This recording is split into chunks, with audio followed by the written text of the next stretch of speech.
pero yo termino pronto. Así que vamos a aprovechar el tiempo y vamos a procurar terminar, y si no terminamos, de todas maneras la hermanita ya tiene la información en su dispositivo, todo el material, y no sé si lo pueden compartir a los hermanos, a la iglesia. Todo el material ya está en el documento PDF para que se lo manden por WhatsApp, ¿vale? Si usted no alcanza a hacer su anotación, no se angustie ni se preocupe, seguramente lo va a tener en su dispositivo cuando se lo hagan llegar. Nos quedamos donde vemos cómo Jesús utiliza el mensaje de arrepentimiento para continuar e influenciar y poder cambiar el pensamiento del sistema greco-romano que estaba imperando en el tiempo de Jesús. Y allí donde nos quedamos en Marcos capítulo 1, versículo 13 y 14, Jesús utiliza la enseñanza del arrepentimiento para producir vidas transformadas, en contraste con el sistema del pensamiento greco-romano.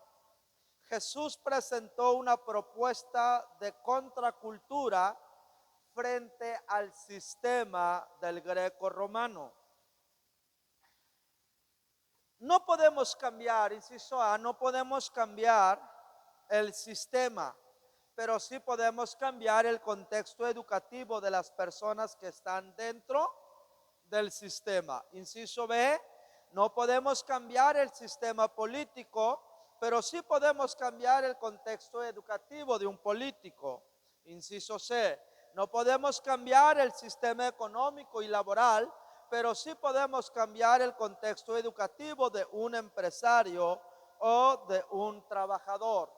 Jesús tenía muy en claro la transformación que quería producir en sus oyentes. Jesús tenía un propósito en la educación que él estaba fomentando. Los propósitos de Jesús en la enseñanza. Vamos a ver 5 propósitos que Jesús tenía para la enseñanza. El propósito primordial de Jesús en la enseñanza fue cambiar vidas y no simplemente afectar las emociones o el intelecto. Jesús, o el enfoque de Jesús, nunca fue afectar las emociones, tampoco fue afectar el intelecto. Jesús quería producir verdadera transformación. Por eso yo no creo, ni siquiera voy a creer en ningún momento que la iglesia debe basarse en las emociones, que el avivamiento se base en las emociones, porque el avivamiento no debe ser emocional, el avivamiento debe ser transformacional. Diga conmigo esto: avivamiento no está basada en las emociones, avivamiento está basada en la transformación. Un verdadero avivamiento no es el que es emocional, porque hoy puede ser muy emocional la persona y puede grita querer hacer algo por Dios, pero pasa una crisis y la emoción se le apaga, como vulgarmente decimos, como si fuera la espuma de una sidra. Se levanta y se apaga.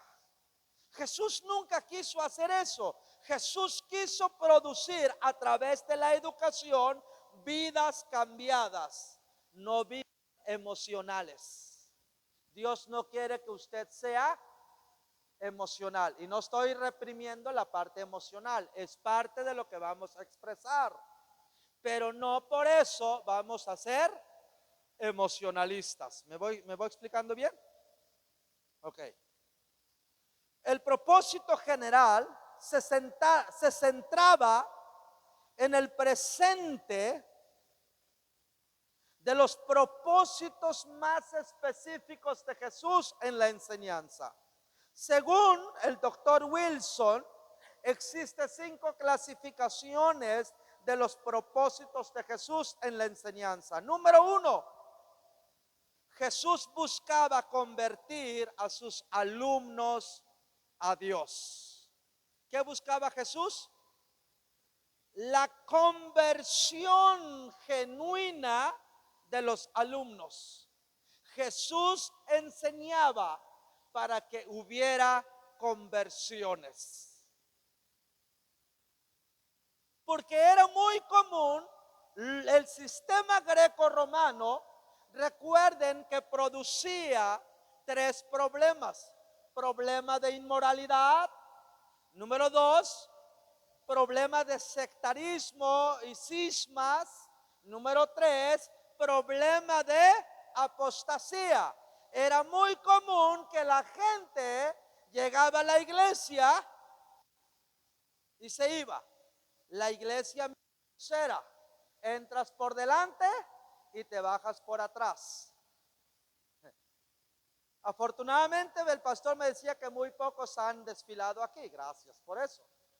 Que lo que eso significa que la iglesia o el pastor a través del Espíritu Santo ha buscado enseñar para convertir, producir conversión en los verdaderos discípulos, acercándolos a Dios. Amén. Número 2, ¿cuál era el segundo propósito de Jesús? Jesús quería que sus alumnos tuvieran ideales correctos. Jesús quería que sus alumnos tuvieran ¿qué? Ideales correctos. ¿Qué es un ideal? ¿Qué es tener ciertos ideales? Tener ciertos ideales es tener una filosofía de vida. Por ejemplo, ¿cuál era las ideas, el idealismo de Zapata? Tierra y libertad. La tierra es de quien la trabaja. Ajá.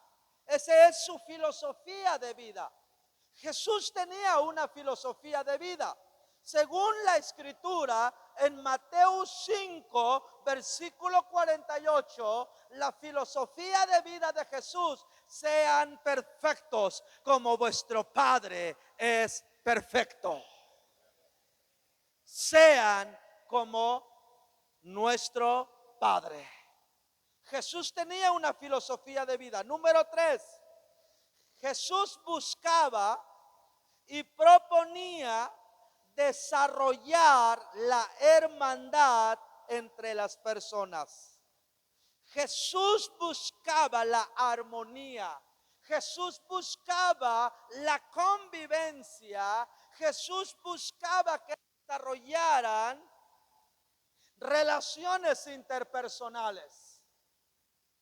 Por eso Jesús siempre se enfocó a enseñar a buscar buenas relaciones, buscar afinidad entre las personas.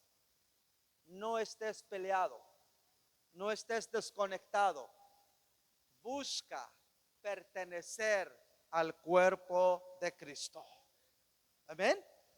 Por eso se instituye la iglesia como resultado de la educación de Jesús de desarrollar la armonía. Se produjo la iglesia como el cuerpo de Cristo. Cualquier persona que se convertía al cristianismo tenía que pertenecer a la iglesia. ¿De acuerdo? Número 4. El cuarto propósito de Jesús Jesús deseaba profundizar en las convicciones de sus alumnos. Jesús enseñaba para producir convicciones. ¿Qué Jesús hacía? Producir convicciones. ¿Qué es una convicción? Le quiero decir una definición sencilla de convicción. Tener convicción, estar convencido de que estoy con la persona correcta, de que estoy en el lugar correcto y de que estoy haciendo lo correcto. ¿Qué es convicción? ¿Cómo sé que tienes convicción de su iglesia? Palabra de vida. Porque estás convencido que es el pastor que deberías de tener. Estás convencido que es el lugar donde debes de estar. Y estás convencido que lo que se hace aquí es lo que... Y cuando alguien no tiene convicción, dice: ay, no, yo quisiera otro pastor. Ay, yo quisiera estar en otra iglesia. Ay, no, yo no quiero trabajar en esto. Porque no tiene convicción. Pero ¿qué dijo a sus discípulos? Juan 6:62. Perdón, 68. ¿Qué dijo Jesús a Pedro? Pedro, ¿estás inconforme? Pedro, ¿no tienes convicción? Y Pedro, ¿qué dijo? Estoy convencido que estoy con la persona correcta. Estoy convencido de que estoy en el lugar correcto. Y estoy convencido que lo que estoy haciendo es lo correcto. Y no faltará alguien que te va a decir: uy, no, yo conozco otros mejores pastores que el pastor César. Yo conozco otros mejores lugares que la iglesia, palabra de vida. Yo conozco que trabajan diferente en tal lugar. ¿Y usted qué va a decir? ¿A dónde te firmo? No, usted tiene que decir: estoy convencido que este es el pastor que yo necesitaba. Esta es la iglesia que Dios pensó que debería de estar. Y este es el lugar donde debería de trabajar por el resto de mi vida. Eso es lo que Jesús producía. Convicciones firmes. Convicciones estables. Alguien dijo: lo aprendí en esta zona. Hay gente que donde le suenan el maíz, allá va corriendo. Lo aprendí por acá. Número 5. Las enseñanzas de Jesús tenían el propósito claro de entrenar a sus discípulos para continuar con su enseñanza después de él. El propósito de Jesús: yo te discipulo para que tú discipules a otros. Yo te convierto en mi discípulo porque la tarea es que cuando yo ya no esté, tú sigas discipulando. ¿Cuántos dicen amén a eso? Nuestra tarea como pastores es buscar que la siguiente generación continúe trabajando y extendiendo el reino de Dios en esta tierra. Y aunque ya no estemos, la iglesia, palabra de vida, tiene que seguir avanzando y creciendo. ¿Lo cree? Esta es nuestra tarea. Por eso el pastor se preocupa para que usted se disipule, para que usted aprenda, porque no somos eternos, ¿verdad, pastor? Cualquier momento nos presentaremos ante el tribunal de Cristo. En cualquier momento. Pero nuestra garantía como Jesús: queremos partir de esta tierra con la convicción y la certeza de que esta obra, de que esta iglesia no se frenará, porque se levantará la siguiente generación para continuar trabajando y discipulando y extendiendo el reino de Dios en la tierra. Amén. ¿Lo cree? Esto es lo que Jesús tenía. Jesús tenía claro el propósito de su enseñanza. Jesús producía discípulos para que estos a su vez se reprodujeran en otros discípulos. Jesús quería producir, reproducirse en otros discípulos. Jesús tenía muy claro sus convicciones. Y nosotros también tenemos muy claro nuestra convicción. ¿Por qué enseñamos? Enseñamos por lo que Jesús enseñaba. Jesús enseñaba por estas 5 verdades. Jesús enseñaba porque buscaba conversión en sus discípulos. Jesús enseñaba porque quería formar ideales correctos. Jesús enseñaba porque quería desarrollar la armonía entre sus seguidores. Jesús enseñaba porque quería producir convicciones firmes. Jesús enseñaba porque quería que siguiera la réplica del discipulado. Amén. Y Pablo lo clarifica y continúa, y es el único discípulo, el único apóstol que también tuvo 12 discípulos.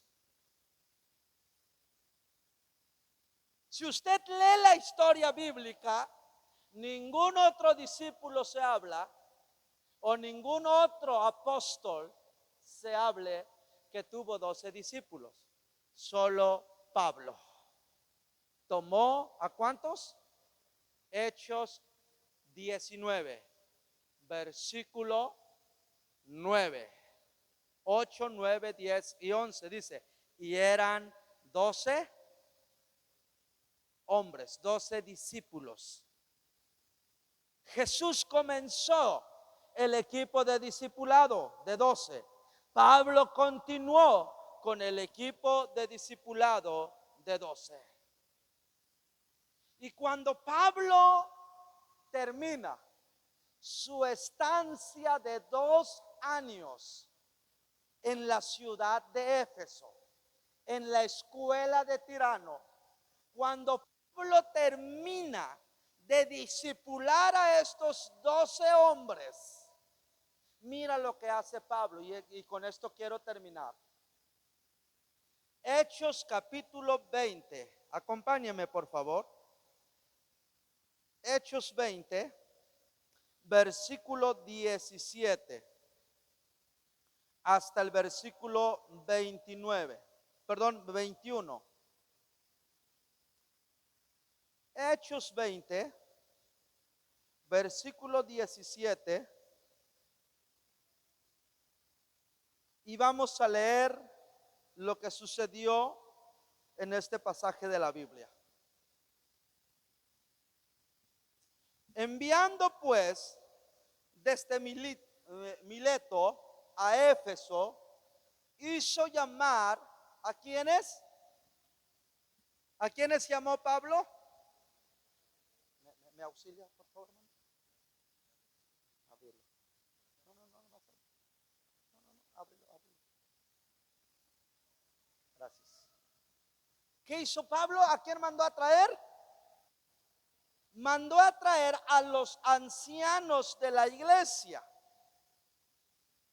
Cuando vinieron a él, les dijo: vosotros sabéis cómo me he comportado entre vosotros todo el tiempo desde el primer día que entré en Asia, sirviendo al Señor con toda humildad y con toda lágrima y pruebas que me han venido por las acechanzas de los judíos. Y como nada que fuese útil he rehuido de anunciaros y enseñaros públicamente y por las casas, testificando a judíos y a gentiles acerca del arrepentimiento para con Dios y de la fe en nuestro Señor Jesucristo. Versículo 22. Ahora, he aquí, ligado yo en el espíritu, voy a Jerusalén sin saber lo que allá me ha de. ¿Qué está haciendo Pablo? Pablo está despidiéndose. Pablo está a punto de viajar de la ciudad de Éfeso hacia Jerusalén. Lo que sí tenía claro Pablo es que Dios le había dicho: cuando tú regreses a Jerusalén, no vas a regresar más a Éfeso, porque te van a agarrar allá en Jerusalén y te van a encarcelar y de ahí te van a llevar a Roma. Pablo tenía claro que este tercer viaje misionero no iba a tener otro viaje misionero en todo su ministerio. Y entonces Pablo manda llamar a quienes. ¿A quiénes? A los ancianos de la iglesia. ¿Quiénes eran los ancianos de la iglesia? ¿Se acuerdan que ayer les hablé? Había 20 ciudades importantes en Asia Menor, ¿se acuerdan? Es en esas 20 ciudades, en cada ciudad había una iglesia. Y en cada iglesia había un anciano. Y estos ancianos habían sido formados en la escuela del apóstol Pablo. Mira lo que escribe Pablo a Tito, Tito capítulo 1, versículo 5. Vamos allá. Tito capítulo 1, versículo 5. Por esta causa, dice Pablo, te dejé en Creta. Creta era una ciudad de Asia Menor. Por esta causa te dejé en Creta, para que corrigieses lo deficiente y establecieses, ¿qué cosa? Que establecieses ancianos, ¿en dónde? A ver, fuerte. Ancianos en cada ciudad. La educación apostólica de Pablo establece pastores de la ciudad. Dios o el mensaje apostólico nunca es un mensaje de cuatro paredes. El mensaje apostólico de Pablo es un mensaje de pastorear la ciudad. Dios no lo llamó a pastorear esta iglesia. Dios lo ha llamado a pastorear la ciudad de La Ceiba. Dios no solamente nos llama a pastorear un pequeño grupo de personas. Dios quiere que pastoreemos la ciudad. Y la forma de pastorear la ciudad es que los que han tomado el discipulado se establezcan en distintos puntos o colonias de la ciudad. Qué diferente sería la perspectiva que de estos 30, 40 alumnos que tenemos, cada uno de ellos pastoreara una colonia de la ciudad y los domingos se vinieran a reunir. Que aquel hermano diga: pastor, nosotros pastoreamos en tal colonia, en tal lugar, y aquí venimos a congregarnos, somos 40, nosotros somos 80, nosotros somos 30, nosotros somos 100, nosotros somos 200. Este lugar sería insuficiente. Porque esta es la perspectiva apostólica de Pablo. Pablo educa para pastorear toda una ciudad.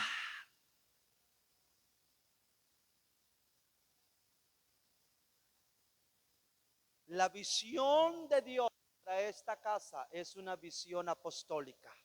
Es una casa apostólica para pastorear los diferentes puntos de la ciudad.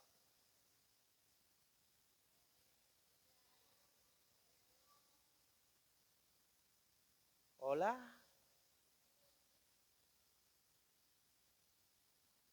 ¿Hay muchos pastores? No. Hay un solo ¿qué? Pablo era el pastor de todos ellos porque eran discípulos de Pablo. Por eso un día Pablo les dijo, pueden tener muchos maestros. Y les dijo a los de Corinto, pero Padre, solo uno. ¿Me voy explicando bien acá? Cuando el apóstol Pablo se despide de la iglesia, manda a llamar a los ancianos. Este comentario de Lucas es sumamente importante por lo que el apóstol Pablo había logrado con los 12 discípulos que capacitó, educó en la escuela de Tirano. Pablo entonces está pensando, la educación apostólica de Pablo es formar líderes que pastoreen las ciudades. La mentalidad apostólica de Pablo es formar líderes que pastoreen la ciudad. Siguiente diapositiva, por favor. La forma de cómo Dios llevó a la iglesia primitiva en su nivel de influencia en el primer siglo. ¿Qué pasó con la iglesia? Desde la visión apostólica, primera etapa de la iglesia, Dios les confió a la gente de la ciudad. En Hechos 2:41 y Hechos 4, versículo 4, dice que en la predicación de Pedro, primero se convirtieron, ¿cuántos? 3,000. Y así sucesivamente en Hechos 4:4 o Hechos 4:4 dice que se convirtieron 5,000. ¿Qué es lo que está haciendo Dios? Cuando Dios te llama a pastorear la ciudad, Dios te entrega su gente. Lo primero que le pasó a la iglesia primitiva, tuvieron una influencia, gente de masa, de un impacto de personas. En poco tiempo, la iglesia tenía 8,000 asistentes. Porque Dios te entrega la ciudad, te entrega su gente.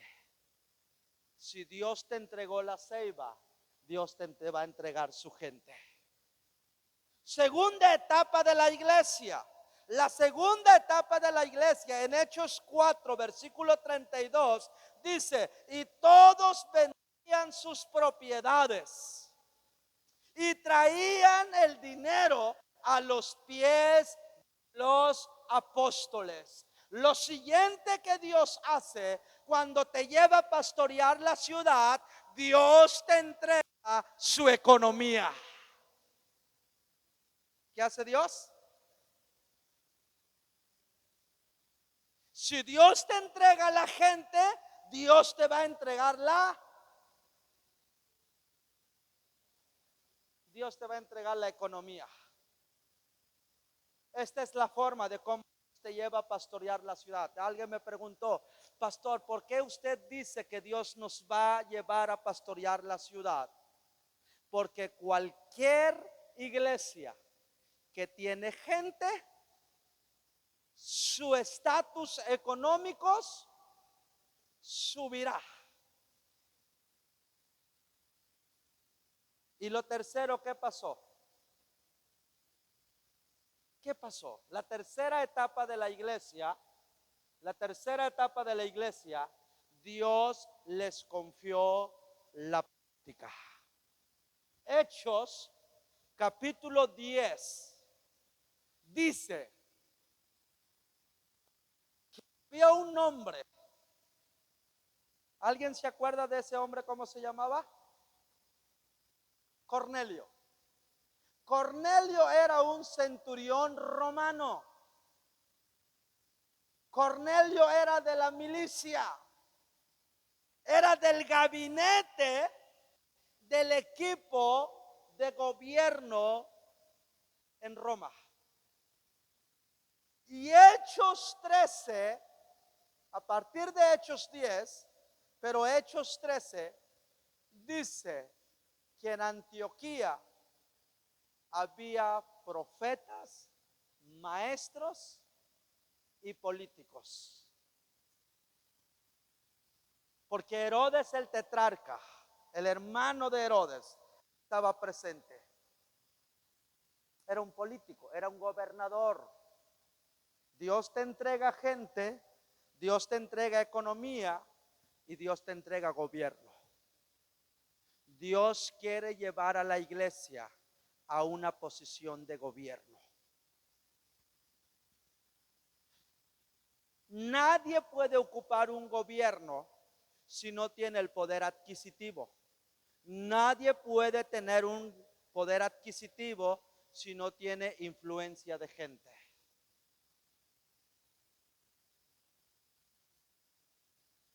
Es la forma de cómo opera el sistema.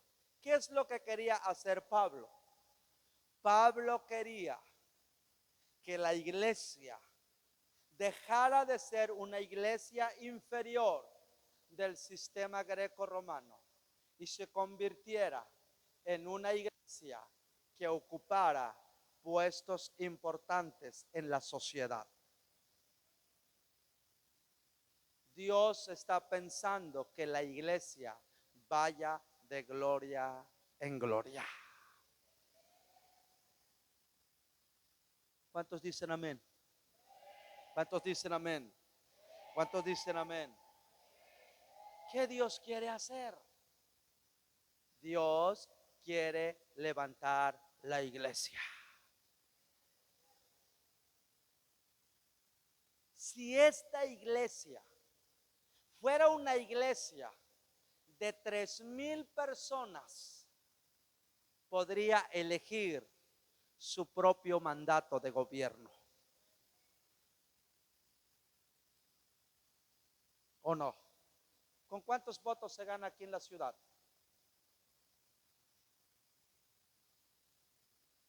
¿No saben con cuántos votos? ¿Con cuánto? 1,800 votos. 9,000.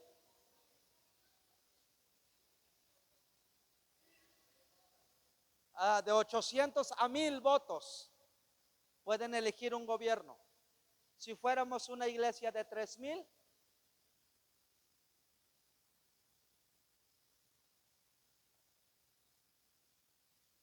nosotros decidiríamos a quién poner en el gobierno. Esto es lo que empezó a suceder en la iglesia primitiva. Dios levantó, Dios entregó la gente, Dios entregó la economía y Dios les entregó el gobierno. Y es así como cayó el imperio greco-romano. La iglesia siempre saldrá triunfante y militante. Dios nunca ha perdido una batalla. Eso sucedió en Europa en 1500. Dios levantó la iglesia. Dios levantó a líderes, los que se les conoce hoy, 500 años después, los grandes reformadores, surgieron y se levantaron para traer una transformación de cultura, de educación y de tradición en las diferentes ciudades de Europa a través de la iglesia de Cristo. Y esto mismo ha comenzado a suceder en México. Hay un avivamiento en la nación de México. Hay un despertar en la nación de México. Dios está despertando a su iglesia y Dios va a entregar multitudes. Dios va a entregar la economía y Dios va a entregar gobierno. Dios nos está apuntando hacia nuestro destino. ¿Cómo dice el himno nacional?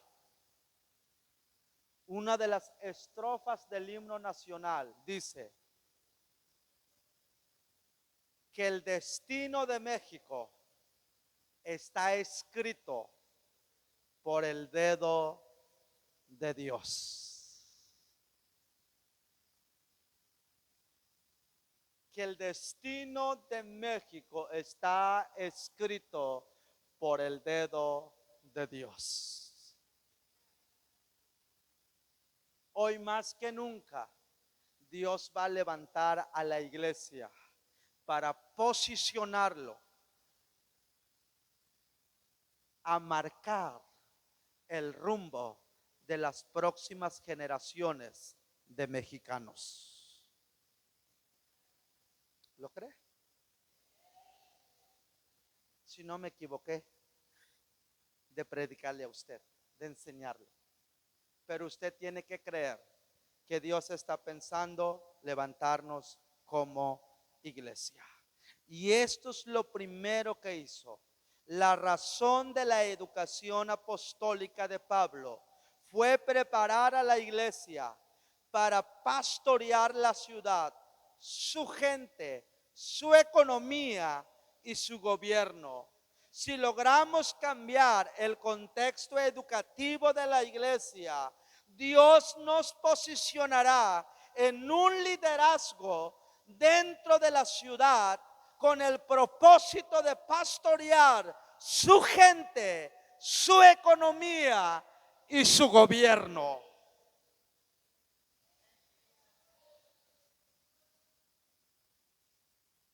Porque el desarrollo de la educación comenzó con Dios, continuará centrándose en Dios y se propagará bajo la dirección de Dios.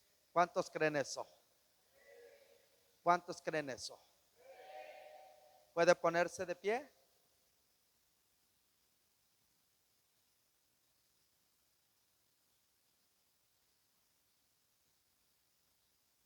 Dios está pensando en grande para con esta iglesia.